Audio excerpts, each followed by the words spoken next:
Welcome back to the session on energetic hygiene for nervous system stability. Many conversations about nervous system care focus on tools and techniques, but today we're exploring something just as essential but not often talked about: energetic hygiene. Julie Baldino will share about energetic hygiene, how porous boundaries, energetic clutter, and ungrounded space contribute to overwhelm, and how simple, intentional clearing practices can support greater nervous system stability. It's great to have you at the summit, Julie. Thank you. Thanks for having me again. Appreciate it. Oh, absolutely. When you talk about energetic hygiene, I think it's a term that most people aren't used to. What are you actually referring to? I'm referring to clearing anything and everything from your life that causes dysregulation, and then having practices in place on a daily basis to make sure that you're in the right mindset and that your boundaries are clear and your energetic space is clear. Okay, so that's pretty important. That's Hmm. broad. So many people feel on edge a lot of times without knowing why. How Yeah. can energetic clutter of ungrounded spaces play a role in those feelings? Um, I want to tell you a story from my personal experience, because Oh, when you first asked me to do this, I've gotten the greatest lesson of my life in this in the last year and a half. So okay. when you first asked me to do this, I said, "Oh my gosh, I'm probably the worst person to talk about this, because I'm coming out of the most dysregulated 2 years of my life, where kind of all of my practices were set aside to survive."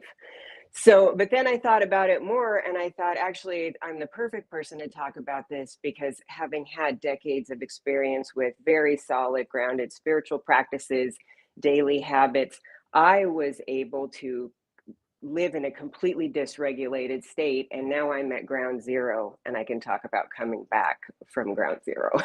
so, so I think the first thing that comes to mind is removing the source of the dysregulation from your life. And I think oftentimes we don't know what that is until we do. And then sometimes that decision is really difficult. For me, it was removing a very angry husband from my house. And I didn't even realize that was the source of the need for me to constantly have spiritual practices and rituals to keep myself regulated until he was gone. And then I literally slept for 10 days once that happened, because my body was so tired. And then I was like, oh my gosh, I've here been trying to fix myself and have all these practices and do all these things, but the real problem was actually inside the home. What an So, yeah. Yeah.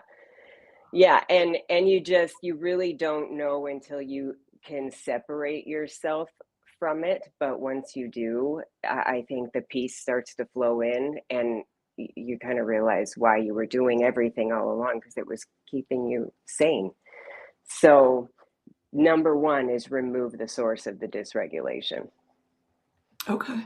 So, what are some subtle signs that the nervous system was being affected by the environment or the energetic load? So, is this more retrospective than really recognizing it in the moment? I love that you asked that question, because there were very clear signs. One of them, and it took somebody else to notice it in me. Um, One of them was I startle really easily. Like when a door opens or somebody walks up the stairs, I would jump like 2 feet in the air. And I never knew why that was until my daughter came home from college with a psychology degree, and she walked up the stairs, opened the door. It scared the crap out of me, like it always does. And I jump and go, oh. And I said, gosh, Cassie, I'm so sorry. I don't know why my body does that. And she said, that is from decades of living with an angry man. Wow. From Yeah. the mouths of babes, huh? Yeah. Okay. Yeah, and I had recently been diagnosed with ADHD late in life in my 40s, which actually turned out to be CPTSD, because the doctor didn't kind of know what they were looking for, and it wasn't until I saw a domestic violence expert that deals with CPTSD assessments that she was like, it's this is not ADHD. This is trauma being inflicted on a daily basis for 20 something years. So it was her noticing that. It was a friend noticing my fear in a vehicle, because I was used to being a passenger with an angry driver, and trying to reassure. It was just things like that that came up over and over again, where it was pointed out that my behavior or my level of fear or hypervigilance was abnormal. And I had to kind of start looking at, well, what was the root? What was the root of that? So, That's really interesting. yeah, So let's talk about, so for you, because it was part of a lifetime of it, it was your normal until yeah, someone pointed out to you that it wasn't normal. You saw it yeah. as normal in the moment. Yeah, because I've always been pretty like, I wouldn't say high strung, but I'm constantly moving. I'm working or I'm cooking or I'm organizing or I'm taking care of dogs or I'm always doing something. And what I realize now is that was a distraction from actually dealing with what was really happening. And now that that situation has been removed, I notice that I'm able to be more present. I'm able to receive joy, to feel pleasure. I can even see colors brighter and smell things greater, because it must do something to your brain to block stuff like that. So, those protection mechanisms that we use to keep ourselves feeling like we're regulated also block out like everyday pleasures and joy in life. Well, that's really interesting Hmm. observation. Yeah. So the term trauma informed, Yeah. that's used a lot. What Yeah. does it truly mean in practice, not just as a buzzword? I feel like you're the perfect person to speak to this. And I was always very cautious of that, just because I'm a conscientious healer, and I realized that touch is not for everybody. I realized that certain language patterns are not for everybody. What I think I learned over the last year is part of being trauma informed is not healing people when you're in active trauma. And so I have not performed any healing sessions for well over a year, because my nervous system simply could not do it without kind of inflicting some of my stuff on clients. So, so yeah, I think touch is a big one. Requesting permission, consent, using language that's not going to incite trauma or trigger people, um, but also knowing your own boundaries and your own limits as far as what you can do for people. Okay, that's really interesting to me that you paused your practice for a year with that because your practice was just so much a part of who you were. Yeah, And it was. Yeah. yeah, and in some ways a distraction at times did you use it for, or did you consciously recognize that, hey, I'm not in the right space to be doing this? I did consciously recognize that. And how I recognized that was I couldn't fathom helping someone. I just did not have the energetic space. I couldn't give anymore because there was so much being pouring into what I was dealing with. Um, and I had people call me in crisis, and I referred them to somebody else because I knew that I couldn't do it. And I think that, part of me doing it, it did help me, I think, to help other people, when I wasn't looking at what was actually going on in my life, it, Mhm. but when I had to actually sit with it and deal with it, I knew that I didn't have yeah, I didn't have the space to do it for other people for a while. I just got to the point where I feel like I could, and Okay, it's been well, a year and a half. welcome back. Thank you. Thank you.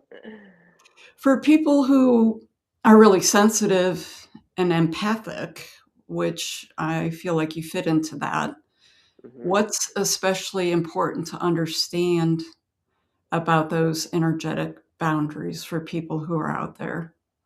So when I was doing healing sessions on people before I took the break, one of the things that I had to do was before a session, and I never know what I'm getting into. I don't know who's coming in.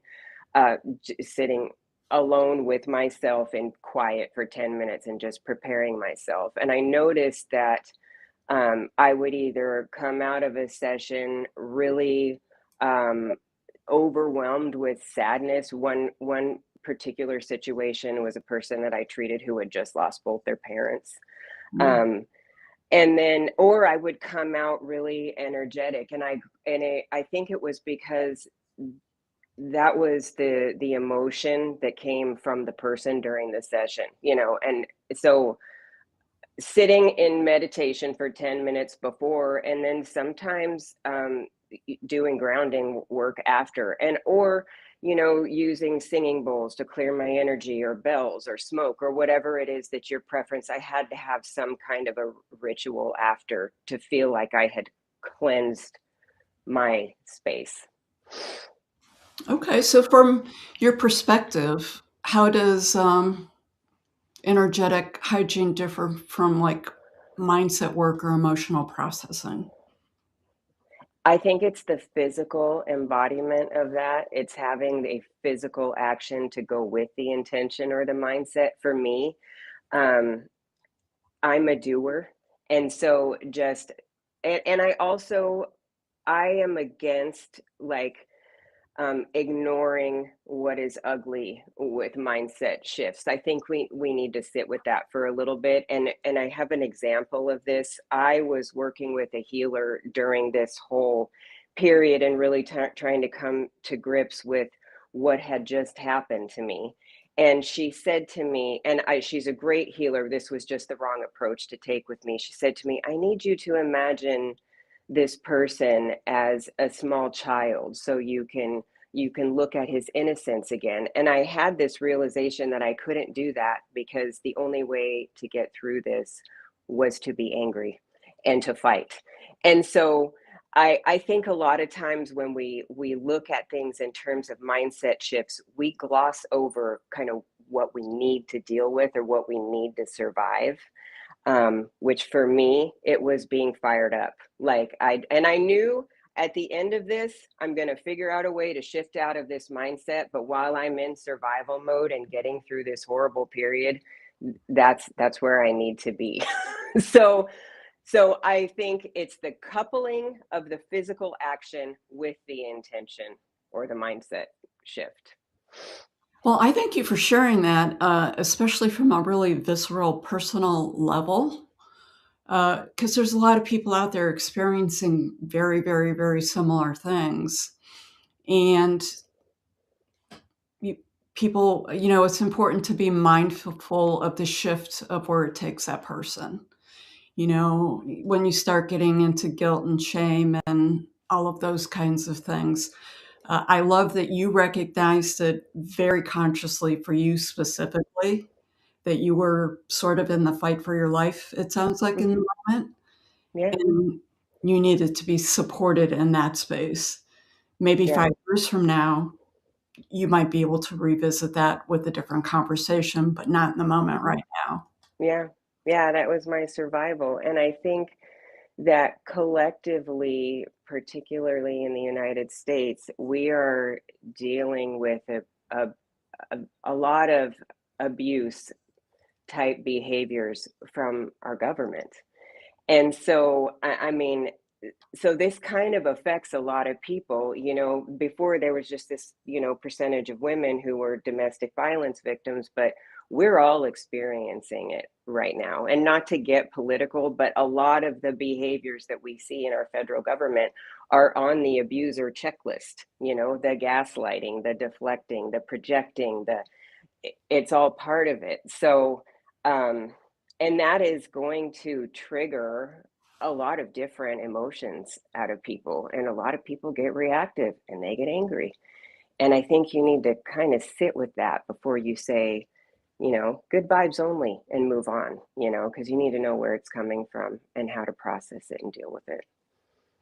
Yeah, I would agree with you that the politically correct can create um, its own problems because it's taking the victim and putting them in a box and not acknowledging their truths with it. So the word Mm-hmm. be spoken, and kudos to you for being willing to say that. And from that perspective, how does one take care of themselves in this? When we're talking about, porous energy and energy boundaries, what can we do every day? I had a laugh when you talked about the smoke because before the summit, I was walking around, the office where I do my recording in with my Palo Santo and, you know, smoking myself, smoking the computer, smoking the microphone, doing all that kind of stuff. But I think most people don't think about those things and the Mm-hmm. effect of it. So could you talk a little bit about that? Yeah, I can. Speaking from experience over the last year, the best advice I can give is you do what you can. Because for me, I had to set aside a lot of my daily things, and my practice became sitting on the floor with my dogs for 5 minutes at night, or taking an extra long walk instead of maybe preparing an altar or laying in the crystal healing bed that I have behind me, because my brain couldn't focus long enough to do that. And I think I see a lot of people who get really angry with themselves because they can't meditate, or they can't journal every day. So you do what you can, and you apply it to other areas in your life where you become present. And for me, it's being outside, it's being at the beach. Again, it's being with my animals, it's being with my new partner and just sitting and not saying anything. It doesn't have to be a ritualistic practice. It can just be something that makes you grounded and present, and whatever you can handle at the time. And I think at the end of this, I had to, I think about it all the time, like, oh my gosh, I haven't done this, I haven't done this, I haven't done this forever. One thing I did do was follow the moon phases. I did do that. That was a practice that I kept up because it was really important to me. But lastly, I had to give myself grace for not doing all of the things and just doing what I had to do to survive. Talk a little bit about that. Giving yourself grace. Those are such powerful words. Can you just expand on that a little bit? Yeah, I think that I'm one of those people that is very critical of my daily habits, and having I have my shit together. Like everybody that I know is like, what do you mean? You're so zen, you so have your shit together. You must do X, Y, and Z every day. And for a long time I did, because that's what I had to do to survive inside of this household under the circumstances. But once that was gone and I went into fight mode, I did have to stop myself and do something, but I didn't have the energy to do all of the things. So at the end, I had to stop and say, okay, I'm not going to punish myself for a year and a half of not practicing what I preach, because all I could do was take a walk, or all my brain could manage was sitting with my dogs or taking them outside to brush them, which in itself can be a spiritual practice. So to I had to give myself grace in a way that I had to forgive myself for not doing all the things, and just say, it's okay. You were surviving. Kudos to you. I think that that's a missing piece to the puzzle for so many people is they're always willing to give other people grace, but themselves not so much. Yeah. Yeah, I agree. And I've told people that over the years, who have said things to me like, I just can't meditate, I can't sit still, or I can't get into a journaling practice. And that might not be your thing. It might be something else. It might be getting outside. It might be hugging a tree. It might be putting your bare feet in the dirt. It might be doing nothing one day. Like for me, when I finally got the angry man out of the house, I slept for 10 days. And I was really hard on myself because I took those 10 days, but then I had to say to myself, my body was freaking tired. Like I had to give myself those 10 days. Thank God I had help, but you just have to go easy on yourself when you have to pivot from your practice, incorporate something else, or put yourself in a different mindset to survive. Good. So you talked about two really important things, getting rid of the angry man Hmm. and what's happening socially, politically in the Hmm. environment where we're residing at right now. And it's not just the US, it's countries all over the globe. So it's not Hmm. unique to us. So for people, what are your thoughts on how we can help them discern to carry what's theirs, but recognize Mm. what isn't? Because I think that was part of your journey was you didn't recognize Hmm. what Yeah. wasn't. Sounds like just in this brief conversation.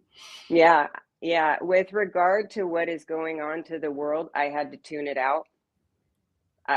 Because I did not have the energetic space to take it all in. And I know that in the state that I was in, there was nothing I could do to resolve any issues at that level. Even in a grounded state, there might be nothing I can do to resolve those bigger issues. So, at the risk of being politically uninformed, or people thinking that I might not know what's going on, there were plenty of times where I had to completely tune it out, with regard to what is going on in the news and the world and everywhere else. So yeah. Okay, I think that that's part of energetic hygiene for sure, Hmm. because Yeah. we're being blessed with so much from so many different directions. It's hard to believe our time is almost up here. So as we wind down, what's one small shift in an energetic boundary or environment that someone could experiment with today just to help support their nervous system stability a little bit? I've got a big one for this, and Kate would agree with this. One of the very first things that I did was clean up my space. I made that my mission to get my house clean and beautiful and decorated like I wanted to. And it wasn't buying anything, it was moving. Wonder if we have a little bit of a bandwidth problem. So I want to thank Julie. Nervous system care honestly doesn't have to be complicated. When we tend to our energetic hygiene with awareness and choice, we give the body permission to settle, ground, and return to balance, one small practice at a time. So thank you, Julie. I appreciate how authentic you were and your willingness to share today.